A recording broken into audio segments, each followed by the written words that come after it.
Good morning, everyone. It is 9 o'clock and it is time for the second component of this workshop on racism. This is the racism class and we are back in session. In the second hour, myself along with Dr. Jennifer Walton and Dr. Farida Hamid will build on what you heard from Valencia Walker and Aurelia Wood in the first hour. And if you missed it, you missed something special. And I encourage you to catch the video when you can.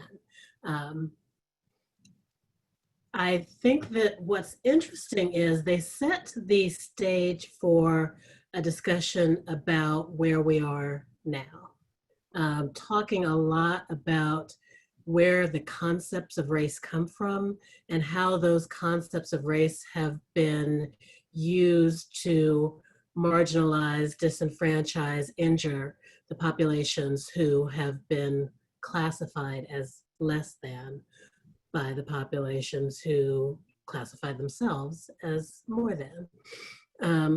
As a group of people who are engaged in pediatrics and children, what we want to do is to put that experience and that experience in the healthcare system and in the education system into the context of promoting change and improvement today. Dr. Walker talked a lot about some of the existing health disparities. And this isn't a health disparities presentation. I do those all the time, and I can put up 60 zillion slides with bar charts showing differences in infant mortality and maternal mortality and life expectancy and asthma and diabetes. Suffice it to say that being a minority in this country isn't good for your health. The reality is that this country wasn't quite willing to admit that out loud until relatively recently. So in 1983, the US Department of Health and Human Services released what was really a seminal report, which was called Black and Minority Health, a report of the Secretary's Task Force. It's also referred to as the Heckler Report. Margaret Heckler was the Secretary of Health and Human Services at the time.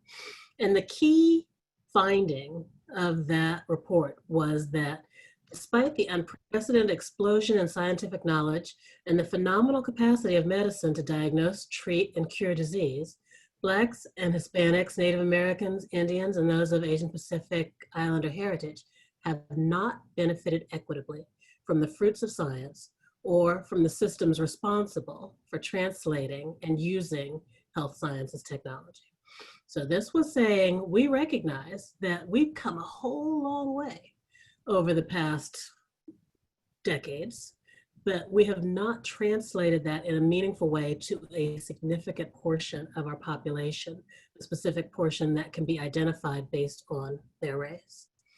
Interestingly, almost 20 years later, a report from the Institute of Medicine came out and recognized out loud that part of the problem is our healthcare system.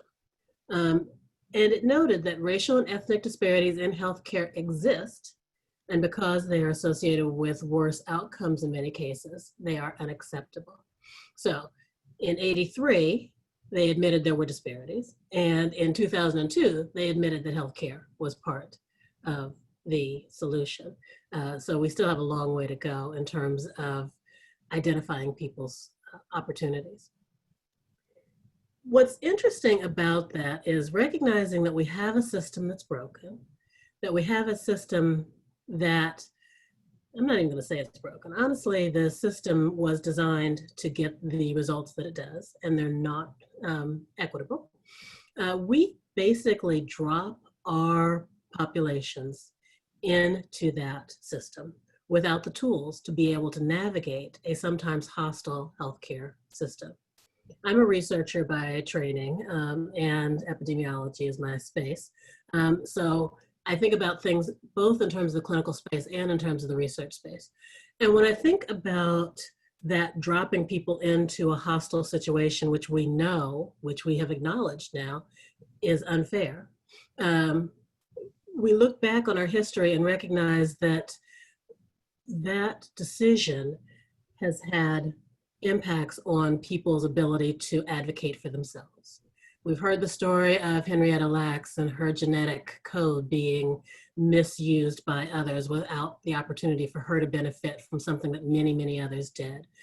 Dr. Walker talked this morning about the Tuskegee experiments and the idea that we actually did not give treatment when treatment was available to a specific subset of the population, and that this isn't something new. I mean, this study went well into the 70s.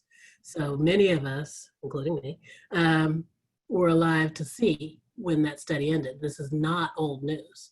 And there's other stories, many, many stories of people not having the tools to be advocates for themselves, agents for themselves in a system that is hostile to their health.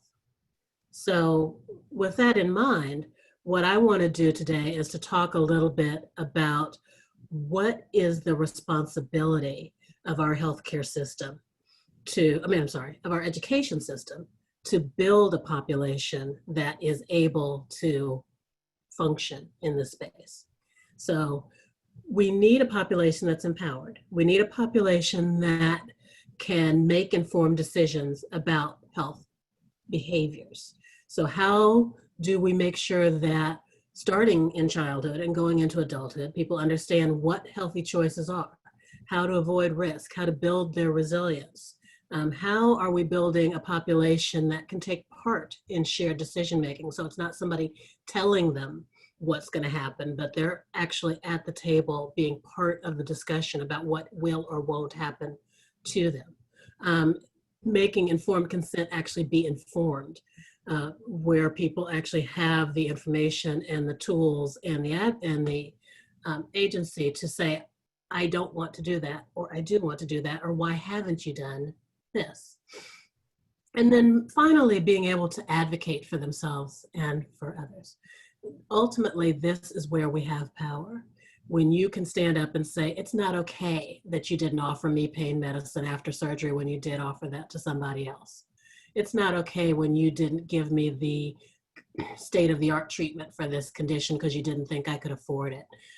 There are lots of ways where we have to step up and stand up, and that requires a foundation of empowerment that is based on the tools we give people in the education system. So, what can the education system do to prepare empowered patients? We have to have a system that maximizes socioeconomic opportunity, that addresses health literacy disparities, and that provides comprehensive information on health behaviors. And I'm going to talk a little bit about each one of those bubbles in detail. So I'm going to start off with just the basic foundations of an education system. The basic foundations that we expect our education system to provide to our children to carry into their adulthood is reading and math. Everything else builds out of reading and math. But what we can see, and this is some data from the National Assessment of Education Project Progress, so this is one of those standardized test databases, and you can use any variation on these tests to get pretty much the same picture, which is our system isn't doing great for anyone. So if you look at, for example, fourth grade reading, a score of 238 is considered proficient, and no category of youth hits that number on average. So A, we're failing everybody. But B, we're failing our Hispanic and Black students at an even higher level. And you see that at fourth grade math, and you see it at eighth grade reading, and you see it at eighth grade math.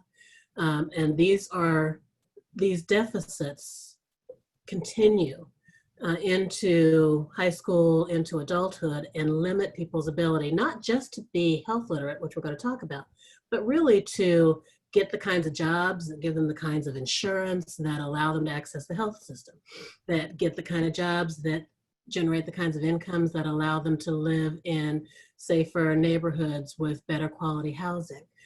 So there's a lot of pieces that just the basic educational system needs to get better at.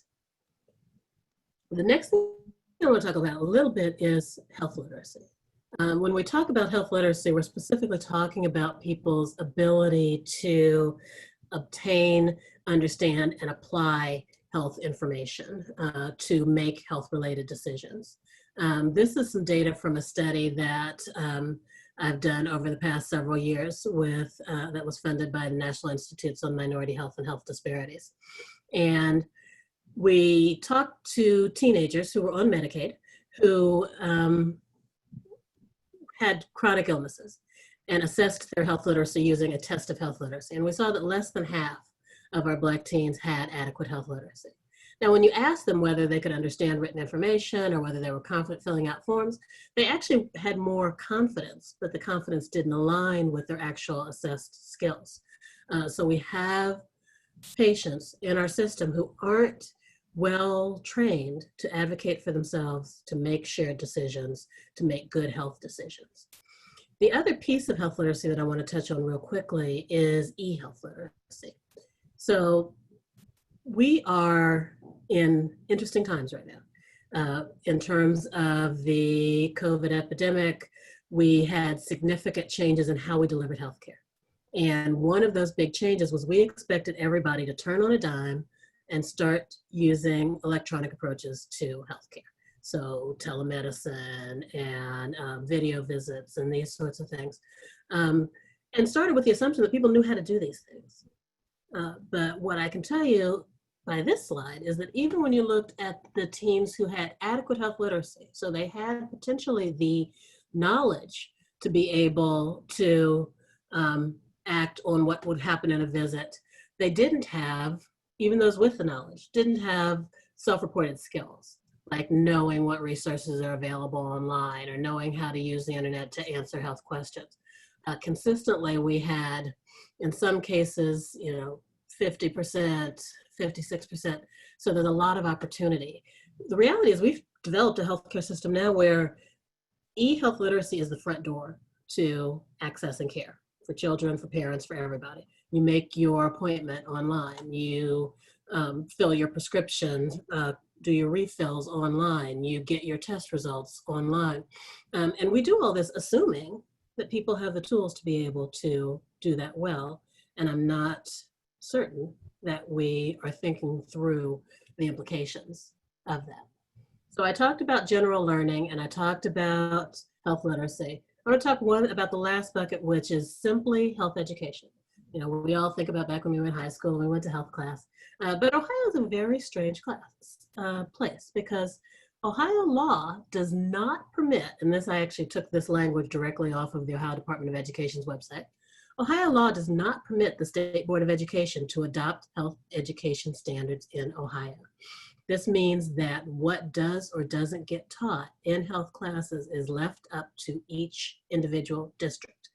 And there are several hundred districts in the state of Ohio. So you as a physician, as a future physician, as a healthcare professional, have no idea what basic information your patients have been exposed to before they come into your classroom.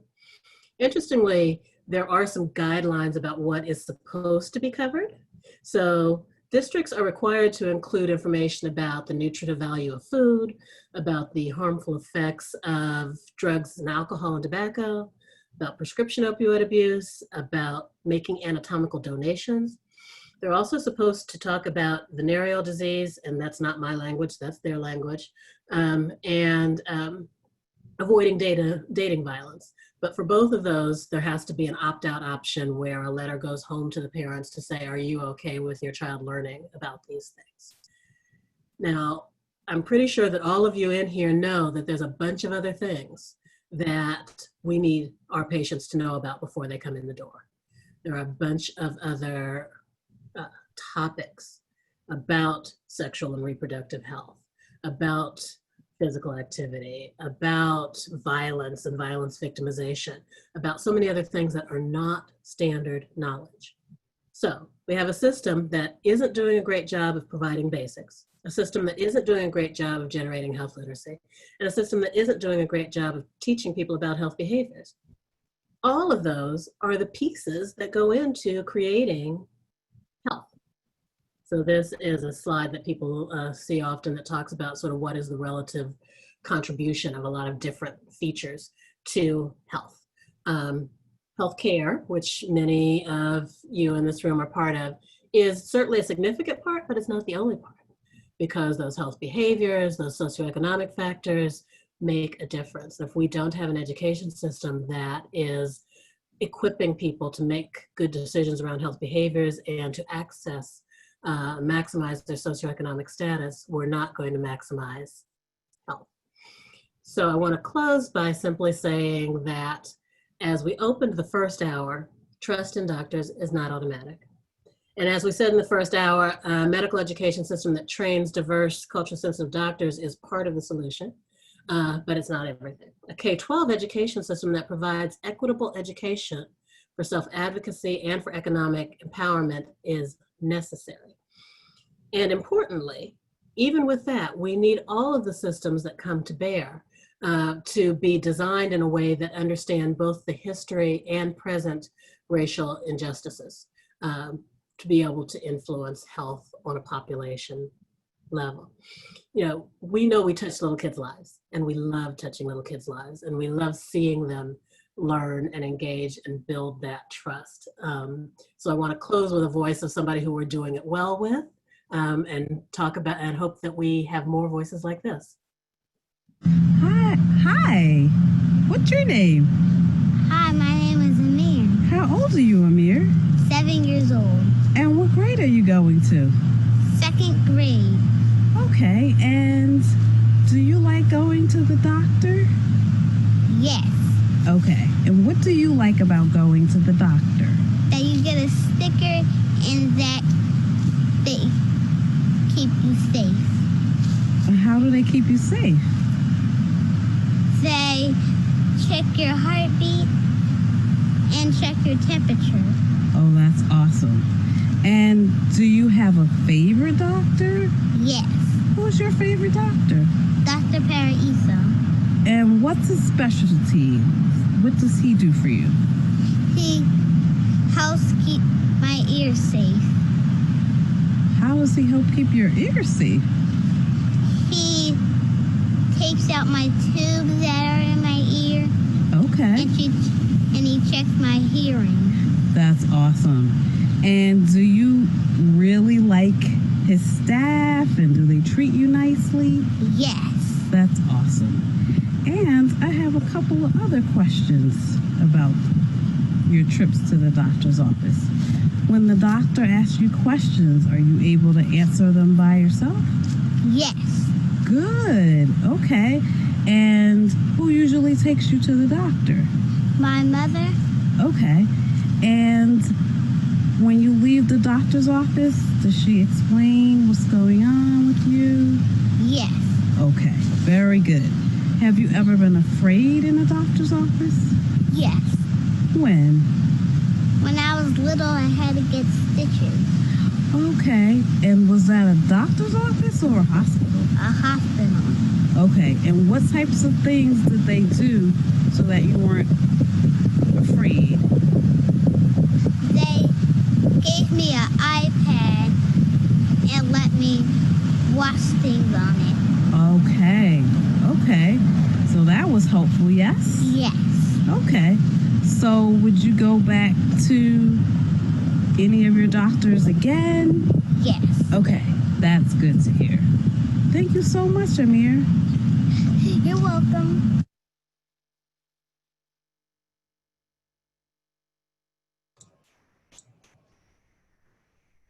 Good morning, everyone.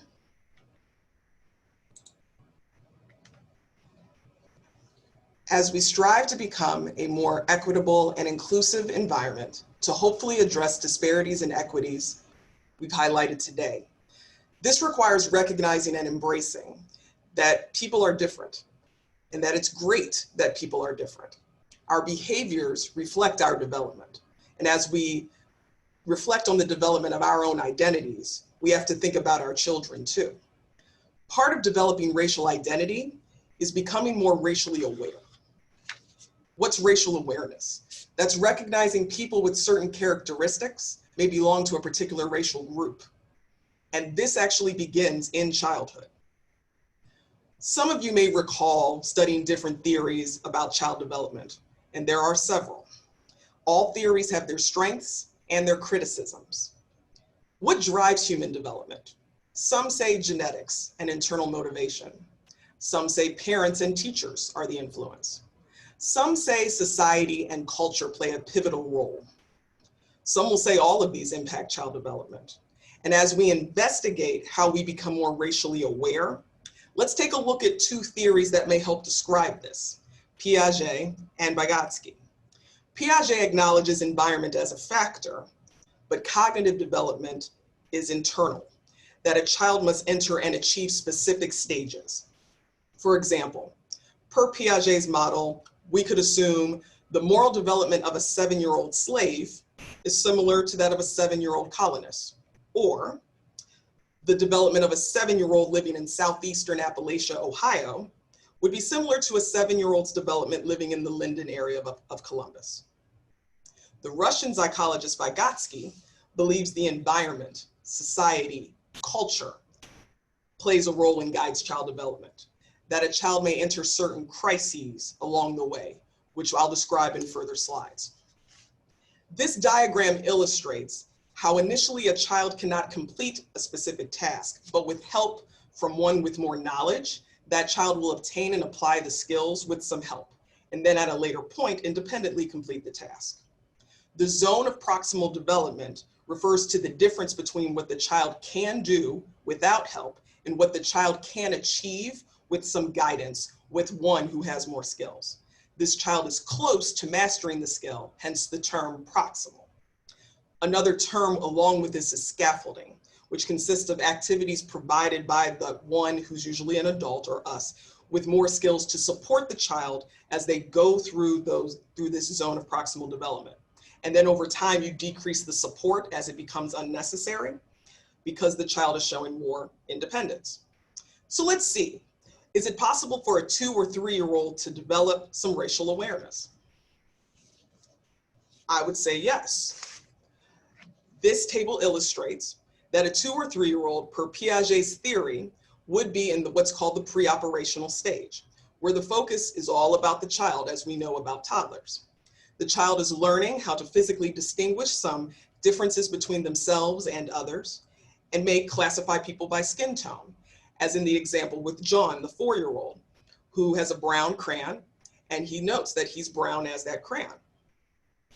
As Dr. Walker highlighted in the first hour, the doll experiment by Dr. and Dr. Clark, which really then they brought it a little more to a more recent time. The evidence is still the same, that still shows children who were ages 3 to 7 years were asked to identify dolls by their race and which they preferred. And the majority of children, including those who have who are African American and white, they still preferred the white doll and assigned positive characteristics to it. This was highlighted in the Brown versus Board of Education trial. Though prejudice may not develop in this age range, children slowly become more racially aware and may become more aware of those stereotypes. Per Vygotsky's theory, a toddler may undergo a social or moral crisis called intellectualization of perception. The child realizes that they have free will and are slowly learning to distinguish themselves from their parents and caregivers, while the impact of culture is already evident. A study showed that with 30-month-old white and Black children, they preferred friends of the same race. And at age 36 months, 86% of white children chose white friends, and 32% of Black children chose same race friends. Moving on to early school age. These children are more concrete in their thinking and interactions and start to become more conscious of how their peers are grouped. Fairness is a key concept that is emphasized during this age period. Research has shown racial prejudice may peak during this age period. The next slide will show a video of the 7-year-old you have heard from before, and you can tell in his level of thinking that it's concrete and that he's learning about distinct groups. Hi, what's your name? Hi, my name is Amir. And how old are you, Amir? 7 years old.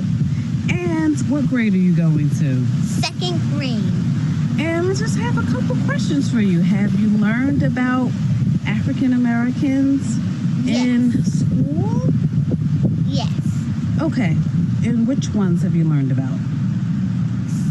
Rosa Parks, Dr. Martin Luther King Jr., and Harriet Tubman. Okay. And have you learned about any other African Americans? Yes. Where? Well, my mom takes me to the library. Okay. And do you remember any of the books that you've read about African Americans? Yes. What are they called? Little Leaders and Little Legends. Okay. And how about, have you learned about any other cultures? Yes. Do you remember the name of those books? Yes, when the cousins come. Okay. And who is that about? Asian. Okay. And are you learning about any religions in school or? No, but I learned about them at home and at the library. Okay. And can you remember any books you've read about Muslims Yes. or with Muslim characters? Yes. And who did you learn about? I learned about Etihad Muhammad, and the name of the book was called The Proudest Blue and Muslim Girls Ride. And I read a story about Yasmin. Wow. Okay. That sounds awesome. And how do you feel about learning about different cultures at school? Good. Good. Would you like to learn about all types of cultures at school? Yes. All right. Good job. So as you can see, concrete in his level of thinking, but as you can tell, he's learning about different distinct groups, which is appropriate. Per Vygotsky's theory, specifically at age 7 years, another moral crisis takes place called the intellectualization of affect, where a child is creating their own identity and that society and exposure to those more knowledgeable than him are learning how to be in control of their interactions with others. Moving on to the late school age period, and scholars state this is the ideal time to discuss racial bias and prejudice. You can do it before in another period, but this is what scholars have stated thus far. Children in this period understand fairness even more, and that racism is unfair. The interaction between an individual and group is significant. The example illustrates how the child is responding to the teacher, acknowledging that he or she is a Chinese American based on where the child is born and their family of origin, demonstrating their comprehension of humanity and ancestry. Then on to the adolescent period, which is a time of moral development and what Piaget would call the formal operational stage, where moral development is almost complete, and this logical thinking and solidifying values are significant, including thoughts on racial stereotypes. Scholars have noted a second peak in prejudice can occur during this period. This is similar to Vygotsky's theory, where the onset of puberty marks the next moral crisis, and children will start to distance themselves from their parents or caregivers, as we all were adolescents at one point and acknowledge this as well. And as in Piaget's theory, morals and values are mostly solidified, as well as thoughts of prejudice and bias. Mostly is the key term and the key word here, mostly, because to me it's a sign that intervention can still occur at this time to change or shape those beliefs, and it's our responsibility to be a part of that process. And as you can read the last bullet, that the last moral crisis is near age 17, which is near the legal age. The next slide, I will read a quote from a high school student. I really don't think that me or my friends know a lot about people who don't look like us. All of the girls in my close friend group are white. And with a few exceptions, the vast majority of the people who we're friends or friendly with are white. I don't think that this is because me or my friends are racist or are trying to only be friends with people that look like us. It just happens because of the demographic of our school. My town is 88% white. and how most of the minority students tend to be in groups of friends who are mostly or all that race. We thank Margaret, an 11th grader in Ohio, for this comment. And this highlights the logic this student demonstrates, that she is aware of the desire for more knowledge, and that the importance of exposing our children to diverse environments and activities is crucial to their development. It also speaks to the process of socialization, specifically racial socialization, the process of a parent or teacher educating their child on how to navigate different messages and situations, specifically on race. Some messages are positive, some are negative. All are important. A mother buying her daughter books with main Black characters is an example. A child observing his father watch the news of an unarmed Black boy being shot by police is another example. That is why we all have to be intentional on what we say, what we do not say, and who and what we expose our children to, as it all will affect their racial awareness. I must give credit to a group I belong to called the RACE Card, that would be in all caps, Race and Children Education Collaborative of Anti-Racist Developmental Behavioral Pediatricians. And I will now hand it over to Dr. Farida Hamid for the next segment.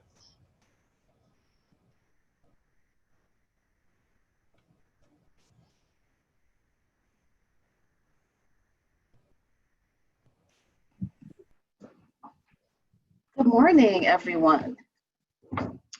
I thank you for your participation and your attention this morning. We are in the home stretch of this talk. As an adolescent medicine doctor or trained pediatrician, I'm always keenly aware of the phrase, nothing about us without us. So we thought it was crucial to amplify the voices of students and educators. I want to applaud them for their voluntary participation and swift replies, even during their summer breaks. Some of them who are also working to the delight of their parents. Their yearning to be heard here actually was incredibly palpable. They represent a variety of backgrounds, as you will see in the next slides. So we first asked how they experience race. And as we illustrate here, BC is a college senior who's a public relations major. She told me that in her major, she didn't see many students of color. She said that personally, she felt outnumbered in many classes. She also highlights here this concept of feeling that she must do things perfectly and she must do things in a neutral way to avoid being mislabeled as the angry Black girl or being uneducated, which I think is a heartbreaking thing to consider, that you could be at a college campus and be concerned that people think you are uneducated. HY is a 9th grader who tells us that she is concerned about the representation of mostly white male figures in her curriculum. She tells us that race isn't really something brought up unless we are in history class. The idea of belonging is painfully detailed by BC, who is of mixed race and felt the judgment of other Black students was discrediting. She even said she felt she had to prove her race to another student by showing them a picture of her father. So we see here that it's difficult as we layer in these complexities of race that really don't need to be there. So we also asked, how does race impact you in your role as an educator? We wanted to hear from the people who are teaching our children. So Mr. Lawson's a 3rd grade teacher in New Jersey with almost 20 years of education experience. And I will let you know that the educators also eagerly submitted their responses to me about race and spoke to their passion for education. The majority of them also discussed the need to supplement the curriculum to include diversity and spoke of the spoke of the stark contrast, I should say, in various settings: urban versus suburban, charter versus public versus private. So Mr. Lawson says, as African American men in the classroom, they're not appreciated as educators, and that many males give up on the profession or transition to more administrative roles because we are burned out from serving as disciplinarians instead of educators. We're not viewed as nurturers, which is one of the stereotypes that hover above us, because most people assume we are absent, especially in the inner city. So this is a from a third grade teacher. And I thought it important to add here because we know that Black male students in particular respond quite differently to Black male educators. And then we got the response of a school counselor with 20 years of experience, who spoke of the fact that even when students of color had the perceived ability to be successful in these higher level courses, many of the students were still apprehensive about enrolling in them. And he thought that they just didn't see anyone in these classes that they could identify with. So they would take the classes that were less challenging simply because they felt more comfortable in those environments.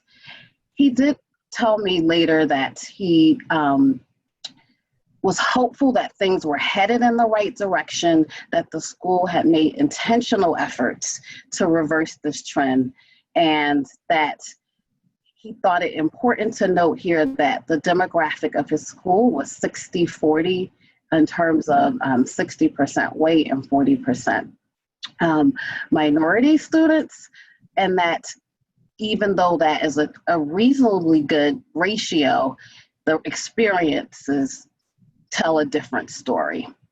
And he thought it was his social imperative, are the words he used, to make sure that all of the students in the school felt welcomed. So I then asked, do your teachers talk about race? And if so, does it make you uncomfortable? So we learned from CS, who's a sixth grader, who let me know that she loves to draw.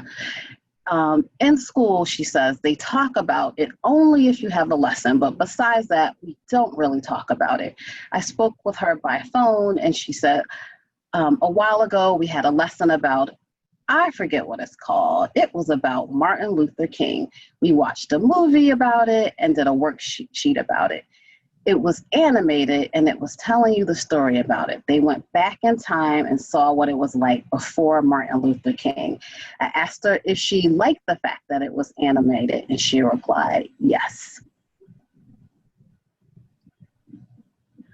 Others felt that most of my teachers, I feel like they are censored in a way to not talk about race. And this is from a 10th grader named Josh, who loves football. The experience of AY gives a poignant reflection and begins with, besides talking about slavery, there is nothing else that they talk about. Sometimes students look towards me when that is discussed. I feel like a lot of what is presented is whitewash.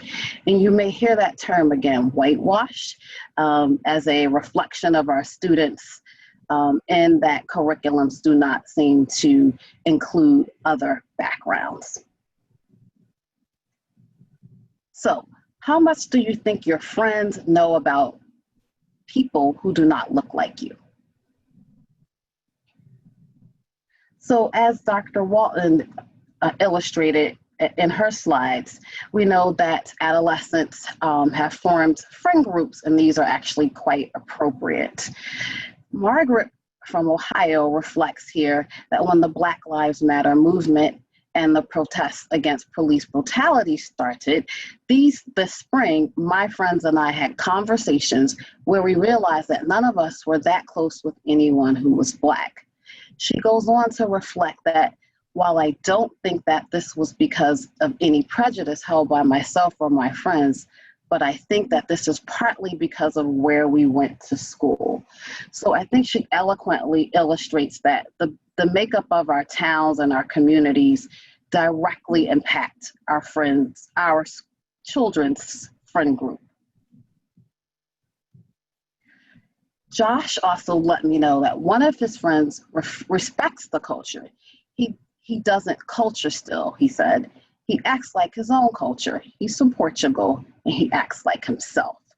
So I asked Josh, was that important to him? And he said yes, that he liked friendships in which people acted like themselves. Makes sense, right? So the next question was, do you think people will assume things, good or bad, about your abilities because of your race? So our 5th grader and 8th grader didn't really have this experience. And I think it's important. AY discusses that, no, not that I have been able to detect. So it's not happening or the student is unable to detect it. In contrast, Josh reported that people assume because I'm Black that I am aggressive. When I asked him what he meant by that, he said, I'm not a big smiler to strangers. Neither am I really. So I totally understood that. But this notion that people would assume he was aggressive because he wasn't smiling. He also talks about as an athlete being perceived as super fast or super strong, and told me that this was a relatively common stereotype. Do you think your textbooks or assignments include people of all races? So Margaret let us know that she felt like there was diverse representation in her assignments. She says, I think that my textbooks and assignments definitely include people of all races. During World History last year, I think we spent a good chunk of the class learning about the Chinese dynasties and then the People's Republic of China and Mao Zedong. We also learned about African history and about the great empires like Ghana, Mali, and Zimbabwe, and then about how Africa was plunged into distress and civil war by both the Atlantic slave trade and colonization. So Margaret was clearly paying attention throughout the school year, and her reflections here are poignant that we are doing it right in some locations. HY is a 9th grader who said that a lot of history has been whitewashed. We learn about the same white men over and over again. This student also said that they hadn't learned about the civil rights movement in detail yet, but I want to learn about different people instead of Martin Luther King and Rosa Parks. I think it's important here to underscore that we hear common names as it relates to Black history, or I should say American history, and Martin Luther King and Rosa Parks are 2 key figures, pivotal figures in our history. I think our students also understand that there is a breadth of experiences that they are yearning to hear about. So HY goes on to say, Malcolm X was painted as a villain and MLK was portrayed to be the savior of all African Americans. We need to learn it. It wasn't as quick and easy as we are told. So there are some themes here presented in this word cloud, race being at the center based on the subject matter of this talk. But there's also a clustering of friends, school, culture, stereotypes, suburban, urban, different, textbooks, teachers. And I'm sure you have heard these terms throughout the talk. So our kids are actually reflecting what we are also talking about.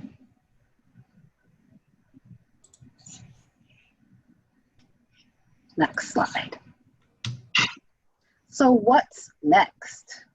Well, as a pediatrician, I trust children, and our children have spoken, and they've spoken loudly, and they've spoken during their summer breaks, and they've spoken while they're also working.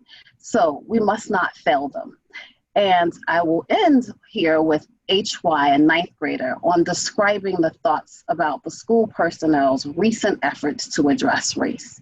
HY states, "I think it's a good example that we can create change."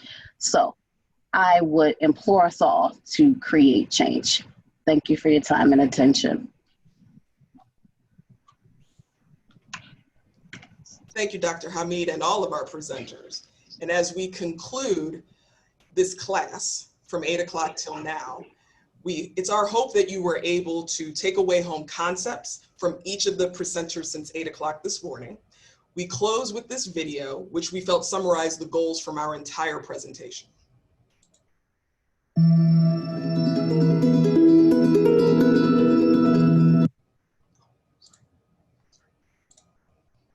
My apologies.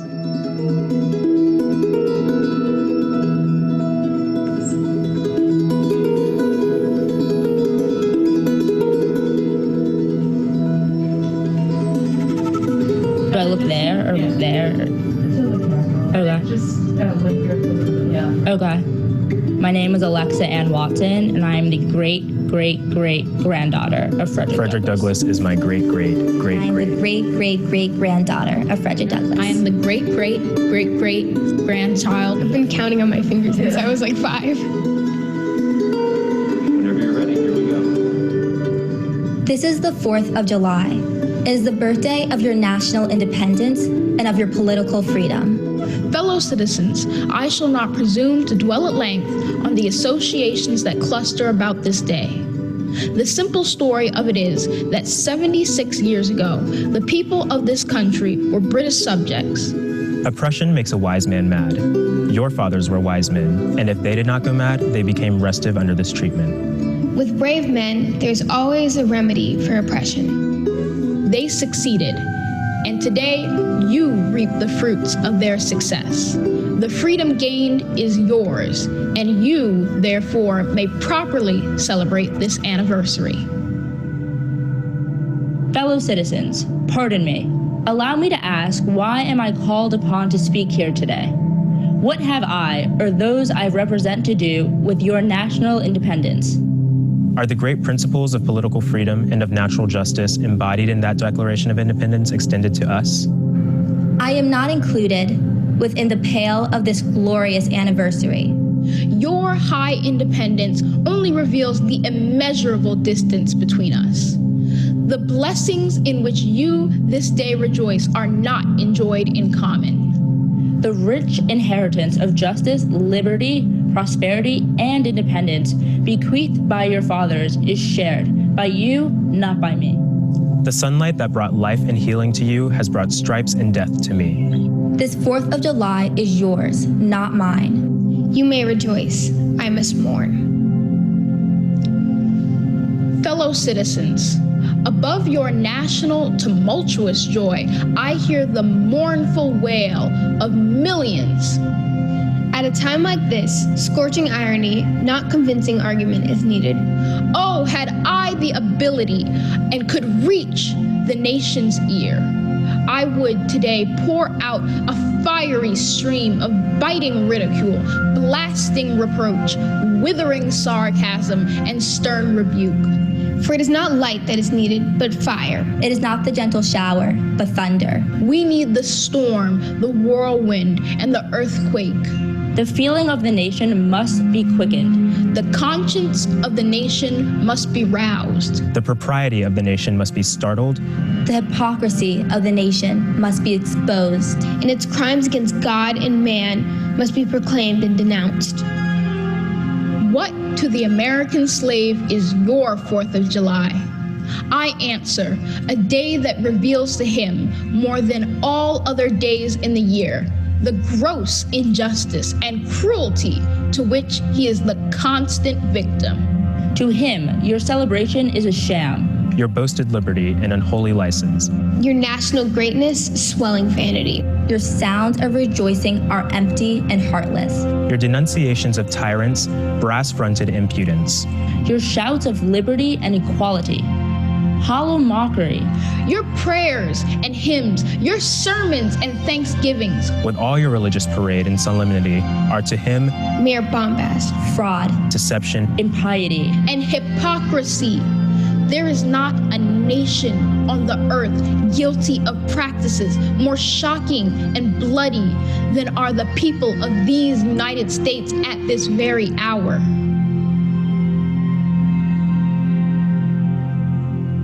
Allow me to say in conclusion, notwithstanding the dark picture I have this day presented of the state of the nation, I do not despair of this country.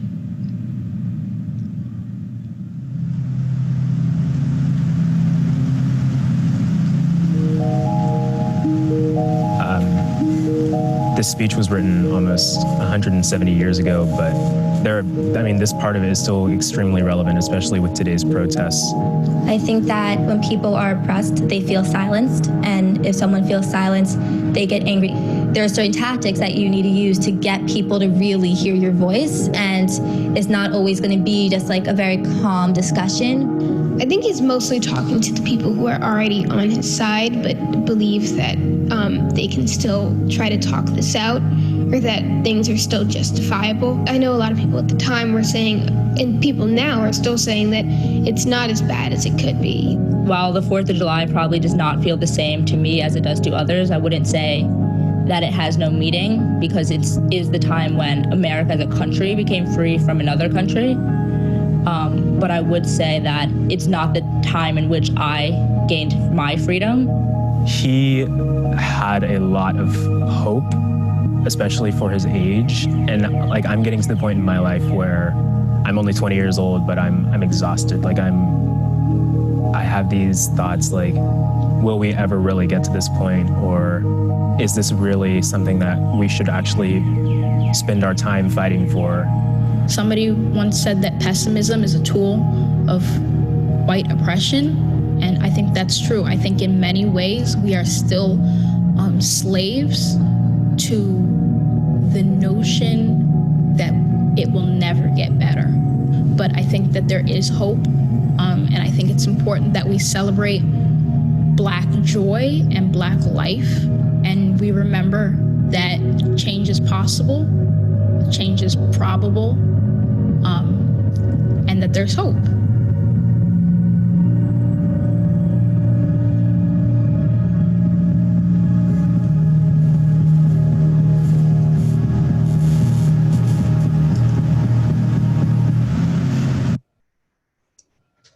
Let's continue to be honest, and let's continue to have hope. We thank you all again, and on behalf of all the presenters, Dr. Valencia Walker, Dr. Aurelia Wood, Dr. Dina Chisholm, Dr. Farida Hamid, we thank you all for allowing us to present to you this morning.